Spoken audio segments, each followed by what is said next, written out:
Hi, this is Nancy Settle-Murphy here with another guided insight. As a meeting facilitation skills trainer, the number one question I am asked is, how do I manage dysfunctional behavior in a virtual meeting? Since I don't have an electronic cattle prod I can poke through the screen, it's really hard to give a stink eye on Zoom. So how do I do that? Well, it's your job as the meeting facilitator to create a really safe space so that all voices can be heard. So you actually have to manage that difficult behavior somehow. I'm going to use the example of a big talker, someone who's dominating while no one else can speak, as the example for this model. Do realize that in a virtual meeting, you must interrupt. That's the only way you can get someone to stop talking. So first, I'm going to apologize, and then I'll take you through the model. So John, sorry to interrupt.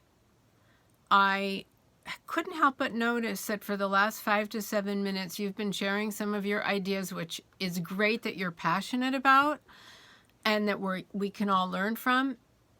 So number one, state the observable behavior. Number two, the impact or concern. At the same time, I'm concerned that we have an ambitious agenda. We only have about 10 minutes left, and there are a number of voices around the virtual table that we haven't heard from.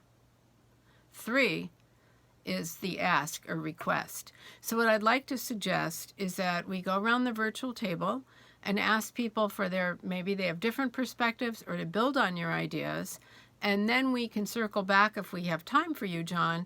If we don't, what I'd really love is if you could share some of your resources, maybe send us some links, and then perhaps at a future meeting we add this agenda so that we can continue the conversation. And John, you may even want to host that part if that's okay. Would you be willing to work with me offline to talk about that? Great. Okay. Mary, what do you think?